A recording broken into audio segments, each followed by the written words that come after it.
Now, I'm going to tell you a story about how a watch company was founded. I know probably it's not a big deal for today's youngsters. What is you're more into wearing a smartwatch, or you should see the time on your phone. But for people of our generation, watches were so important. I remember when my uncle went to do his medicine in the UK, he gifted my brother and me a HMT Sona watch, which cost, can you believe it, just 150 rupees. And it was a solid, well made watch.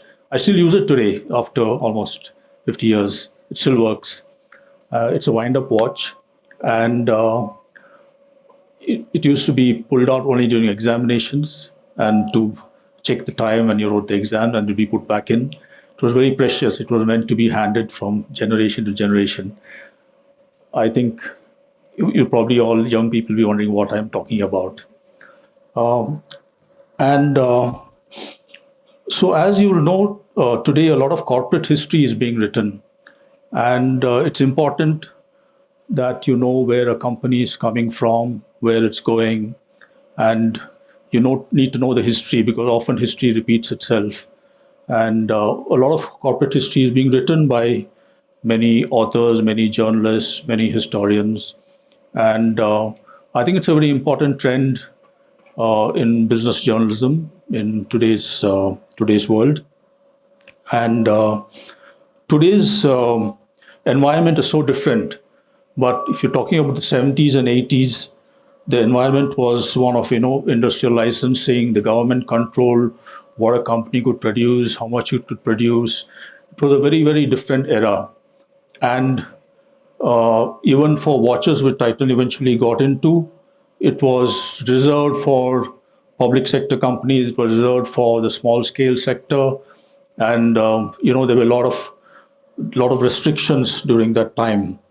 And so the story began when Xerxes Desai, he was the founding MD of the company, a real aesthete, Oxford educated, and he worked in his initial days. He was a task graduate, a Tata Administrative Service graduate. So then Tata Press turned around, made a lot of money, and it was in a good, happy place. And see how fate again intervenes in such circumstances. Mr. Mahadevan, who was from the Tamil Nadu cadre, returned to Tamil Nadu, and he was actually the managing director of the Tamil Nadu Industrial Development Corporation. And he called up Xerxes one day and said, look, after I joined, I found that TIDCO has a license from the government of India to tie up with a company called France Rebauches in France to make watch movements.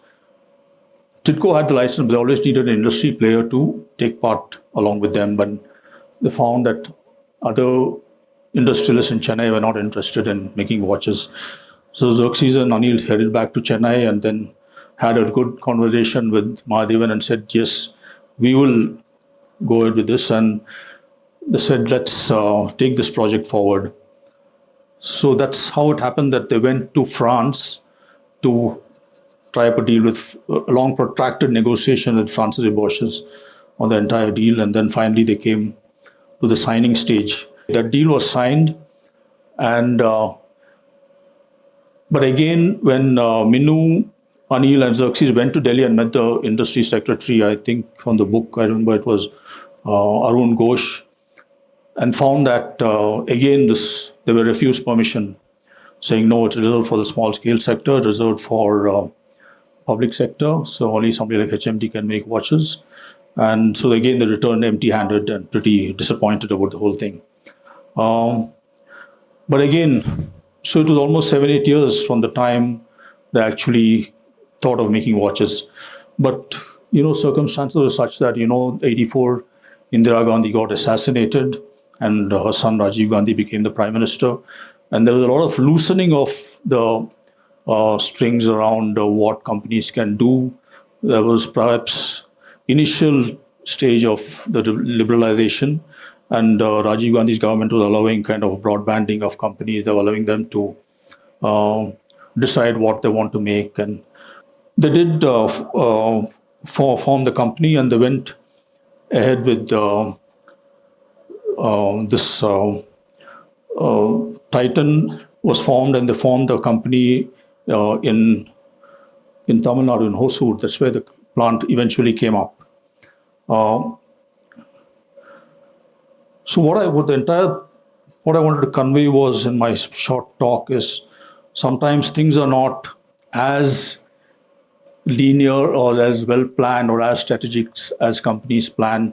But if you see how Titan was founded, its initial days was full of struggle and accidental happenings and interventions of fate, which actually led to the founding of the company.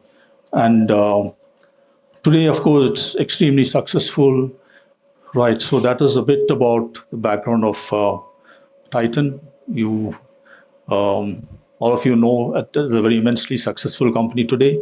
I just wanted to tell you that a little bit of how the company was founded, its early years, its early struggles, and how it accidental events led to its founding. So, thank you very much. I hope that was informative.